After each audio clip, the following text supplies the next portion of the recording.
TV9 Bharatvarsh पर इस वक्त की एक बड़ी ब्रेकिंग न्यूज। प्रधानमंत्री नरेंद्र मोदी को जान से मारने की धमकी मिली है। एनआईए की मुंबई ब्रांच को मिला है धमकी भरा ईमेल। हमले के लिए 20 स्लीपर सेल्स के तैयार होने का इस ईमेल में किया गया है दावा। मेल में लिखा गया है कि 20 किलो आरडीएक्स के साथ हमले का पूरा प्लान रेडी है। मेल करने वाले का आतंकियों से संबंध होने का दावा किया गया है। एनआईए ने ईमेल की हाई लेवल इंक्वायरी शुरू कर दी है और मेल करने वाले ने कहा है कि मैं इस ईमेल को पोस्ट करने के बाद खुदकुशी कर रहा हूं। नेशनल इन्वेस्टिगेशन एजेंसी ने धमकी भरा ईमेल खुफिया और सुरक्षा एजेंसियों को भेज दिया है। यह इस वक्त की बड़ी खबर।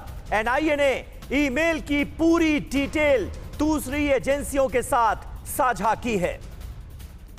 जितेंद्र शर्मा हमारे सहयोगी इस वक्त हमारे साथ लाइव जुड़ चुके हैं। जितेंद्र, इस खबर के बारे में और क्या अपडेट मिल पा रही है, क्योंकि यह बेहद गंभीर मामला हो जाता है।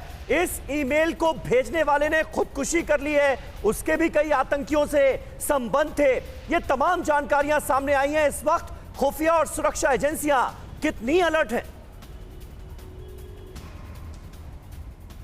जी बिल्कुल, देखिए मामला क्योंकि पीएम मोदी की सुरक्षा से जुड़ा है, उनको लाइव थ्रेट इसमें दी गई है, तो उसके बाद कहीं ना कहीं एनआईए जो है वो लगातार इन्वेस्टिगेशन कर रही है। साथ ही आईबी को इस बारे में इत्तला कर दी गई है। जानने की कोशिश की जा रही है कि आखिरकार ये जो ईमेल रिसीव हुआ है एनआईए की मुंबई शाखा को, ये किस आईपी एड्रेस से भेजा गया था ताकि उस शख्स तक पहुंचा जा सके। उस शख्स ने ईमेल के अंदर साफ लिखा है कि वो जल्द एक बड़ा प्लान तैयार कर रहा है। प्लान लगभग तैयार भी हो चुका है। 20 स्लीपर सेल के संपर्क में वो है। 20 किलो आरडीएक्स उसके पास मौजूद है जिसके जरिए इस हमले को अंजाम दिया जाएगा। तो इस तरीके की तमाम बातें कही गई हैं और ये जो अजीबोगरीब सा ईमेल एनआईए को बरामद हुआ है, उसके बाद कहीं ना कहीं अब तमाम जांच एजेंसियां सतर्क हैं, हाई अलर्ट पर हैं और लगातार इस मामले की इन्वेस्टिगेशन की जा रही है।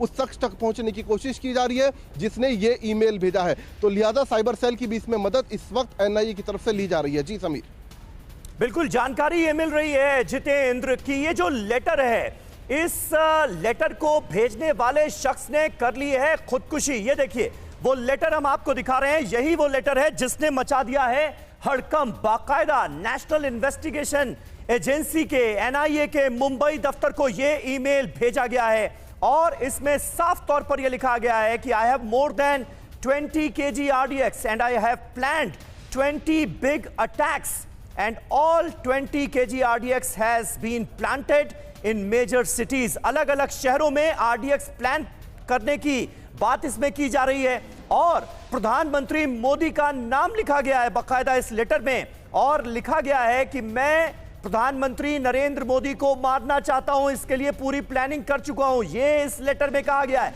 यही वो ईमेल है जिसने हड़कंप मचा दिया है और जो मेल करने वाला शख्स है वो अपने संबंध आतंकियों के साथ होने की बात भी कबूल कर रहा है इस ईमेल में। और वो ये लिखता है कि मैं इस ईमेल को पोस्ट करने के बाद खुदकुशी कर रहा हूं।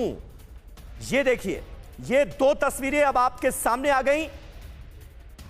जब पंजाब में प्रधानमंत्री नरेंद्र मोदी का काफिला रोकना पड़ गया था, प्रदर्शनकारियों की गाड़ियां उस वक्त आगे आ गई थी जिसकी वजह से प्रधानमंत्री नरेंद्र मोदी का काफिला रुका और पीएम की सिक्योरिटी में बड़ा लैप्स से माना गया। इस मामले की जांच अभी भी चल रही है और अब यह धमकी भरा ईमेल सामने आया है जिसमें प्रधानमंत्री नरेंद्र मोदी को जान से मारने की धमकी दी गई है।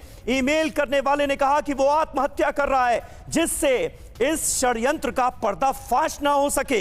प्रधानमंत्री नरेंद्र मोदी को मारने के लिए 20 स्लीपर सेल्स तैयार हैं, इसमें यह दावा भी किया गया है। टूटी फूटी इंग्लिश में यह ईमेल जो है वो सामने आया है, लेकिन यह ईमेल जो है क्योंकि इसमें कही गई बातें बहुत ज्यादा आपत्तिजनक हैं, बहुत ज्यादा गंभीर हैं, इसलिए अब इस ईमेल की हाई लेवल जांच शुरू हो चुकी है। जितेंद्र शर्मा दिल्ली से हमारे संवाददाता लाइव इस वक्त हमारे साथ कनेक्ट हैं। जितेंद्र, ये बताइए जांच में कुछ पता चल पाया है क्या? आईपी एड्रेस का आप जिक्र कर रहे थे और क्या जानकारी मिली है उस शख्स के बारे में जिसने ये ईमेल भेजकर मचा दिया हड़कंप? बिल्कुल, देखिए जाहिर सी बात है जिस तरीके से ईमेल लिखा गया है उसमें कहीं ना कहीं जांच एजेंसी को शक है कि हो सकता है बात को डाइवर्ट यानी कि भटकाने की भी कोशिश इसके अंदर की जा रही है। एक बार वो लिखता है कि पीएम को टारगेट करेगा, एक तरफ लिखता है 20 किलो आरडीएक्स उसके पास मौजूद है, फिर लिखता है कि 20 स्लीपर सेलों के संपर्क में, और उसके बाद बोलता है कि अलग अलग सिटीज के अंदर बॉम्ब प्लांट कर दिए गए। तो ये जो तमाम बातें हैं जो इस ईमेल के अंदर लिखी गई है, इन तमाम बातों को जांच एजेंसी कनेक्ट करने की कोशिश कर रही है। इसके अलावा जो पीएम की सिक्योरिटी है, बाकायदा उसका रिव्यू भी इस ईमेल के बाद किया जाएगा। साथ ही जिस तरीके से पंजाब में उसके बाद से लगातार जांच एजेंसी अलर्ट पे थी, लेकिन अब जब ये ईमेल हाल ही में बरामद हुआ है एनआईए की मुंबई शाखा को, उसके बाद अब सतर्कता ज्यादा बढ़ती जा रही है। एनआईए लगातार कोशिश कर रही है कि आखिरकार उस शख्स तक पहुंचा जा सके, ये पता चल सके कि ईमेल आखिरकार किस आईपी एड्रेस से भेजा गया था, उसको पहचानने की कोशिश की जा रही है। तो तमाम जो जांच के पहलू हैं उन पर फिलहाल एनआईए की टीम काम कर रही है। इसके अलावा आईबी की मदद इसमें ली जा रही है। जी और एक आखिरी सवाल जितेंद्र आपसे, कई बार इस तरह की हॉक्स कॉल दी जाती है, कई बार सिरफिरों की करतूतें सामने आती हैं कि इस तरह का ईमेल कर दो और उसके बाद फिर पब्लिसिटी हो जाएगी। ऐसी खुराफातें भी कई बार सामने आई हैं। जो आपके सूत्र हैं वो इस ईमेल की गंभीरता को लेकर क्या कह रहे हैं? बहुत संक्षिप्त है। जी बिल्कुल, देखिए अक्सर ऐसे ईमेल्स आते रहते हैं जांच एजेंसियों को, सुरक्षा एजेंसियों को, जिसमें जो बड़े बड़े वीवीआईपीज हैं उनकी सुरक्षा को लेकर धमकियां दी जाती हैं। लेकिन जिस तरीके से ये ईमेल आए, क्योंकि ये पीएम मोदी की सुरक्षा से जुड़ा मामला है, उनको लाइव थ्रेट दिया गया, तो जाहिर सी बात है इसमें कोई भी चूक जांच एजेंसी नहीं करेंगी। लिहाजा सुरक्षा एजेंसियां, साइबर सेल लगातार मामले की जांच कर रही है और अपडेट के लिए नजर बनाकर रखिएगा।